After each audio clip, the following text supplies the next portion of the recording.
History of town criers. You have probably heard the saying, "Don't shoot the messenger." Well, the messenger in this case is the town crier. According to this article by Toastmaster and historian, historically town criers, or bellmen as they were sometimes called, were the original newsmen. The first town criers were the Spartan runners in the early Greek Empire, and as the Roman conquest spread through Europe, the position increased in importance until it became a position of the court. Town criers were particularly important when most of the population was illiterate. Though their origin is much older, the position was formalized after the Norman conquest of 1066. In the past, it was often a husband and wife duo, with the wife ringing the bell and the husband proclaiming the news and posting it on a local inn. This is one possible origin for why many newspapers are called the Post. Announcements are always preceded by the traditional "oh yes, oh yes, oh yes," which is "listen" in French, and conclude with "God save the Queen." News ballad. The earliest news was probably not read, but sung. Up until the 20th century, news ballads would be sung by hawkers to attract illiterate crowds and spoke of crimes, politics, and even natural disasters. From the early days of printing in the 16th century up until the 20th century, news events were regularly put into verse, printed on cheap broadsides and pamphlets, and sung to a familiar tune. These news ballads would be sold in busy streets, fairs, and marketplaces by hawkers who would sing the contents to attract a crowd of buyers. Given the low rates of literacy, song was a particularly effective medium of information transmission, since rhyme and rhythm allowed listeners to more easily remember the lyrics.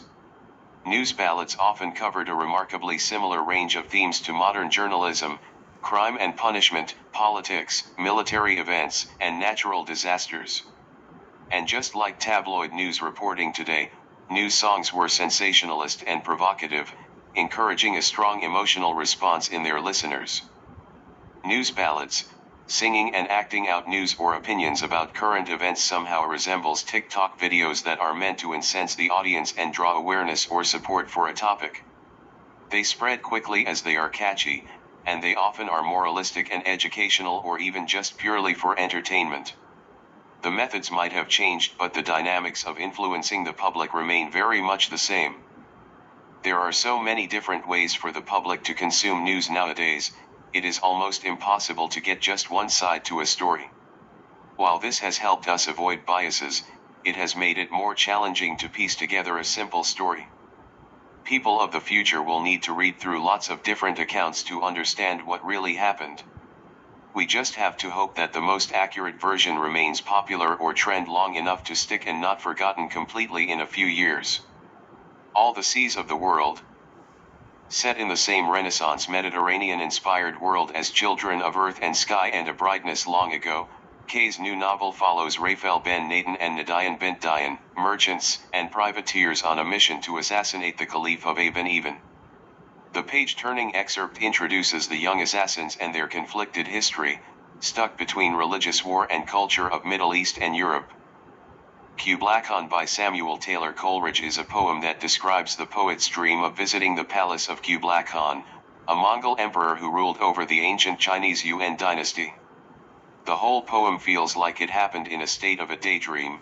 Actually, the poet wrote it after an opium-induced high. In the poem, Kubla Khan orders a fantastical, beautiful palace to be built in along the scared river of Af, in Xanadu. In the palace, they indulge in singing and pleasure. Because he spends so much time on pleasure instead of military conquest, he hears ancestral voices prophesying war. One Abyssinian maid sings of homesickness, and Kubla Khan says, "I would build a dome in air." The poem is one that describes the beauty and ecstasy, like a dream and fantasy of the past. The themes are pleasure versus violence, and creativity, and limitations to creativity. Flight of the Bumblebee. This famous classical piano piece is Rimsky-Korsakov's most recognizable piece due to its popularity in other cultural works. Intended as an incidental piece in the opera, the piece was composed in 1899 to 1990 for the opera The Tale of Tsar Saltan, and evokes a chaotic feeling such as a swarm of bumblebees. Over time, it has become a classic piece that has been copied by many musicians, using different instruments to showcase their skills. George Gershwin Rhapsody in Blue. This sultry and vivacious jazz piece is one of the most popular and famous works by George Gershwin and was released in 1924 for solo piano and jazz band. It premiered in a concert titled An Experiment in Modern Music. Although the music critics gave it mixed reviews when it was first released, the audience loved it and it became a sensation over the years and an icon for the New York jazz age. You might remember hearing the mesmerizing clarinet glissando in many popular modern works and famous events. It was played at the 1984 Olympic opening ceremony and Disney's film Fantasia in 2000. Many young musicians share about their newfound popularity and fame on social media.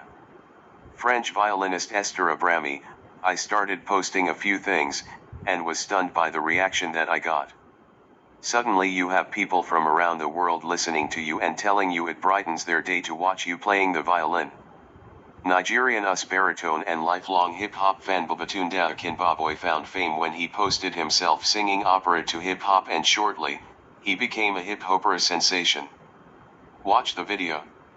These young musicians and many others say the audience is ready for classical musicians to step out of their comfort zone and connect. With new superstars like Yoji Wang, the classics are making a comeback and winning new audiences. A New Hope by John Williams. Composer and conductor John Williams is the guru behind the iconic title song for Star Wars. If we are talking about authenticity, Williams's performance of the piece is probably as close as we'll ever get to the real intention of the composer. But, how does his version compare to performances of other professional conductors? I think the difference would be not in the music, but his skills and synergy with the orchestra. Personally, Williams did not seem very animated and intense. Kosybata. Performed by the Moniuszko School of Music Symphony Orchestra of Poland, this version is played by young musicians and does a good job at interpreting this iconic music. Conductor Kosybata was very passionate and carried the entire orchestra very well, giving the music an air of mystery and excitement. Simon Thacker is a Scottish guitarist who is taking the world by storm with his own compositions and solo recordings and ensembles featuring music from many different cultures. Most prominently, his music features Indian cultural traditions and he has several albums and toured extensively in India. He is a part of a generation of musicians who are recreating a global sound that captures the diversity and interconnectedness of our generation. I believe music needs to be an expression of society's changes and reflections. Instead of staying in the past, music needs to evolve and reinvent itself boldly to serve a modern audience. There was never just one sound or song and each person add their own artistry and passes it along. Purani Jeans talks about coming of age and young romance with many nostalgic references to teenage years. The song even inspired a movie in 2013, where the main character goes back to his hometown to find his old love. Ali Haidar, however, suffered a personal tragedy with the death of his son and stopped making music for a while, before returning with new music, a talk show, and began preaching religion. You Who Sat Next to Me was performed by Chinese popular folk singer Lao Lang in 1994 with song and composition by Gao Xiaosong. This Mandarin tune was an instant hit from their album titled Folk Songs from School. With guitar instrumentals, it has a romantic melancholic tune that is undoubtedly nostalgic. In The Fiddler on the Roof Sunrise, Sunset is a popular wedding song. Jambo Bwana, released in 1982, is a popular Kenyan song in the album Them Mushrooms, which has become the unofficial Kenyan tourist song. Many even believe it is a folk song. The group Them Mushrooms was established as Avenida Success in 1969. The name of the band comes from a mushroom species, which proliferates widely in the Africa rainforest. The song has some popular Swahili phrases such as Habari Gani, Anzuri Sana, how are things going? Very well, and Hakuna Matata, no problem. The song might have even inspired the popular song Hakuna Matata from Disney's Lion King. However, if you go deeper into the lyrics, you find that it has a more meaningful and political message about Kenya's problems. The lyrics visitors are welcomed. In our Kenya, there are no problems masks many of the issues facing East Africa today, such as inequality and economic challenges. Also, the word bwana can literally mean sir, but it can also mean boss or master, which implies the colonial past of Kenya. The song's popularity has inspired many covers and still brings awareness to Africa. Zilizopendwe is a genre of urban East African music, and the word comes from Swahili, meaning those that were loved. It also means freedom and became popular in the 60s, 70s, and 80s following the independence of many African countries. It fuses traditional African music with Western instrumentations, catchy phrases, and beats. Zilizopendwe is such an integral part of Kenya society that it has inspired a research paper by university scholars, who want to share the history of its development and also caution against misrepresentation. The research paper starts with the historical context after World War II, with the emergence of many Western ideals and music styles, which drowned out other African music styles but gave birth to Zilizopendwe. One of the significant influences was the introduction of the guitar. As new songs were created, the popularity of Zilizopendwe continued through remakes and covers by newer bands that kept the music alive with new beats and instrumentation. Then, it spread into schools and festivals through choirs, performed as both secular and sacred music. The authors believe it is important to understand the historical context of the songs and not just appreciate its melody and dance, as many originals celebrate or draw awareness to critical issues that shape the development of the region. Understanding is for the purpose of edutainment and continuity. This version of the song Mr. Sandman by Pat Ballard, 1954, is set to Marty finding himself in Hill Valley after the car crash. You can see Marty confused and shocked to realize he has traveled back in time. The movie is set in 1955, so using Mr. Sandman as the background music fits perfectly and instantly makes the audience realize a time jump has happened. If it was set to modern music, audiences might think they were watching a dream sequence and not the plot of the film. Many time-traveling movies use this format to signal a change in time or a flashback. On the contrary, a lot of popular historical dramas, like Bridgerton, set historical action with modern pop and rock music to give the story a modern twist and appeal more to younger audiences. Music definitely is a strong mental signal that tells the audience the era of the movie. Just hearing something can give you a different feeling and connect issues and emotions. Songs of the past have powerful messages that still live through modern remakes. Backyard Guernica is a video and installation art by American artist Audad Hanna from Georgia, United States, in response to the 2016 American election, in which Donald Trump won the presidency. She felt the time was now and urgent, so they quickly used protest materials, cardboard, foam, wood, house paint. With 20 volunteers, they filmed this tribute 80 years after Guernica. It is currently being sold for $6,500. Saskatoon Guernica by Audad Hanna.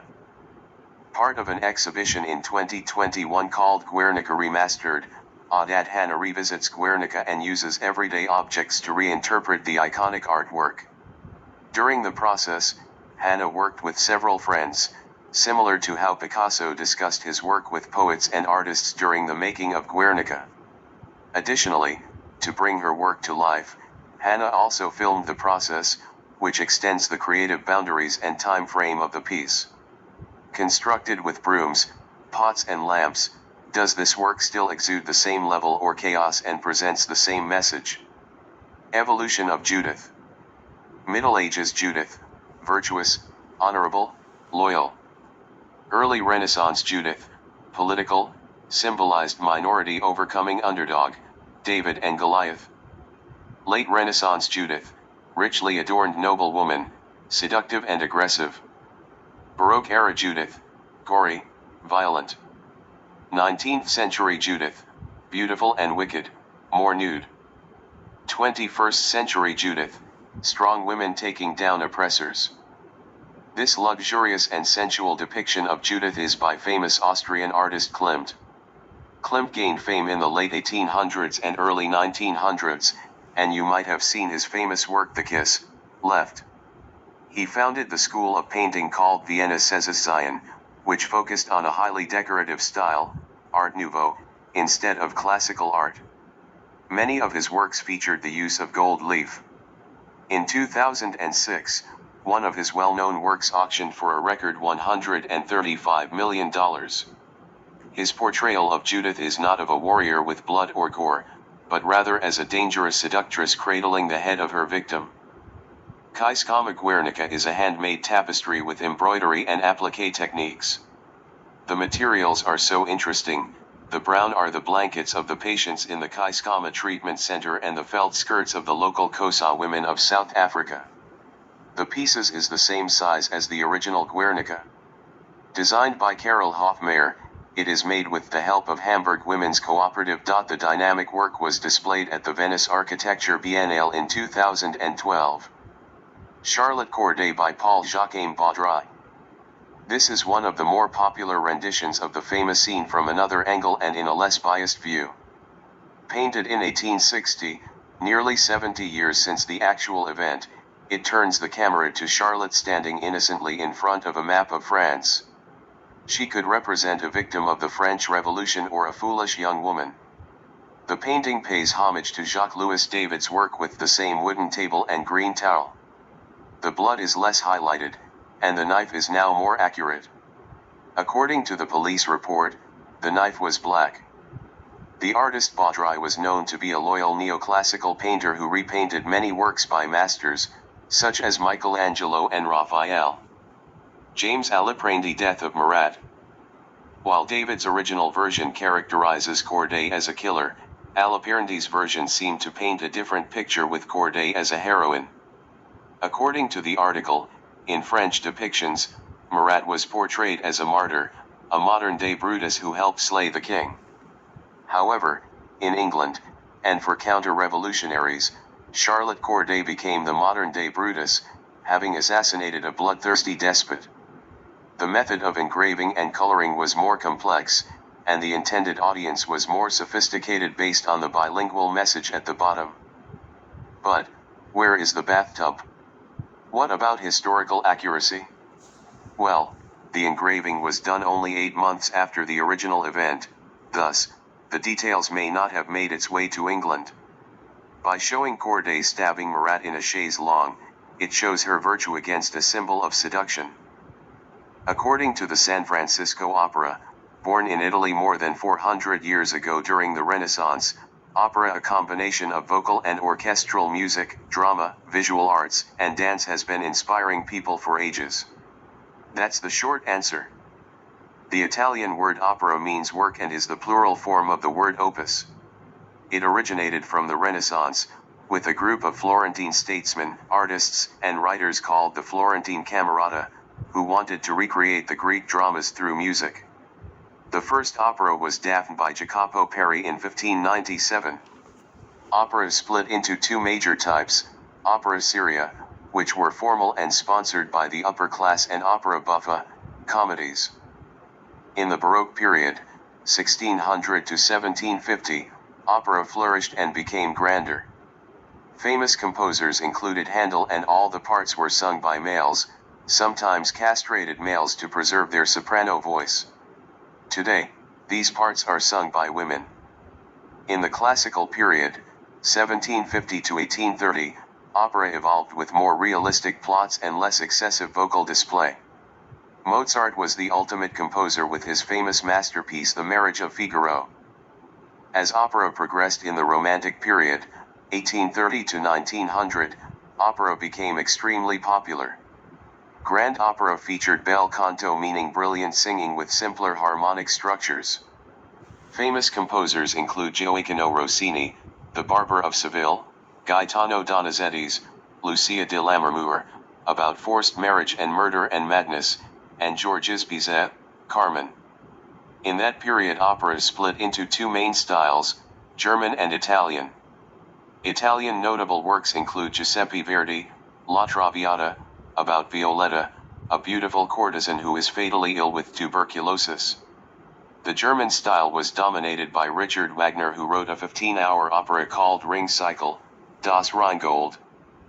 In the early 1900s, Italian composer Giacomo Puccini gifted the world with works about realistic tragedy in the grand opera style, La Bohème, Tosca, Madama Butterfly, and Turandot. Throughout the 1900s, opera continues to be an influential artistic force with new meanings and themes. Dmitri Shostakovich's Lady Macbeth of the Mtsensk district, politically fueled, among others. Opera is changing with the help of technology.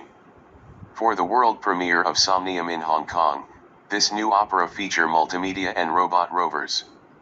The effect was part installation, part opera, and part trance. The story is very non-traditional and is based on a book by German astronomer Johannes Kepler, 1608, across two time dimensions, Iceland and Hong Kong. The main character is a single mother from Iceland who finds her son and calls forth a demon to take them on a journey to the moon, and they meet a father and daughter from Hong Kong. The audience can roam through the multimedia space for 3 hours. In one room, the actors are present through screens on robot rovers, and the audience walks around to experience their different stories.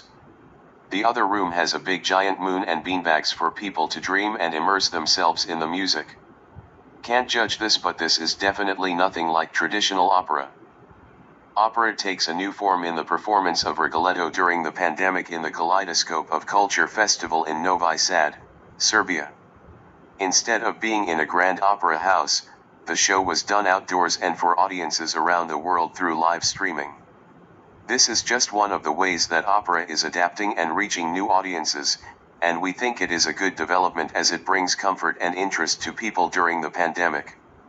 Opera shouldn't only be a form of culture for the high class, but something that inspires the public, especially through the use of technology.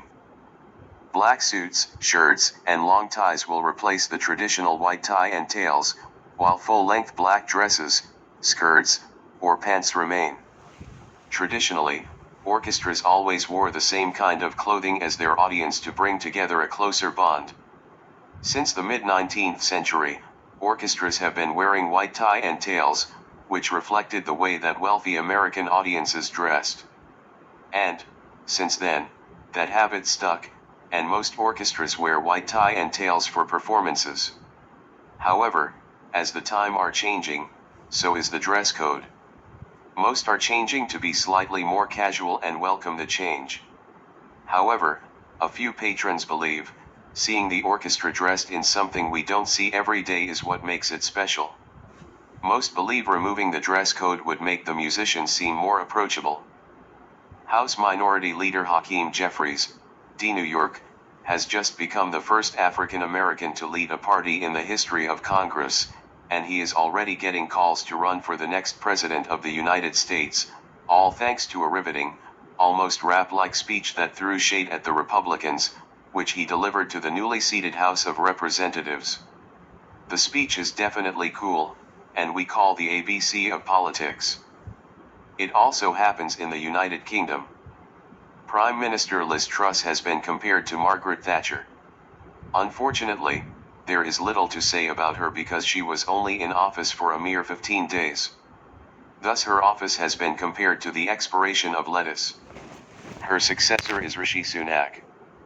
Michael Jordan is probably the ultimate basketball legend, and so many players have been heralded as the next Michael Jordan. To really be the next Jordan, though, came to mean a whole lot more than just playing like him. It became about replicating Jordan's attitude, his aura, his face of the game marketing potential, and most of all, his winning. So far, more than 120 players have been called the next MJ, and most of them didn't turn out so well. It's mainly a curse. When is the curse over? Well, it's when the next underscore underscore underscore underscore is used more than the next MJ. The article breaks it down to the unlucky firsts, the worthy successor, LeBron, the carbon copy, Kobe, the cursed, the potential, the forgotten. Being compared to the greats is a huge burden on young talent, and there are so many reasons why football wunderkinds don't make it: injury, misstrategy, bad luck, lack of discipline, to name a few. Photo of the right of Nii Lamptey from Ghana was one of those proclaimed to be the next Pelé, football's ultimate legend, by Pelé himself. He was illiterate and trusted his money-hungry agent and failed due to misstrategy and suffered personal tragedy too. What a shame.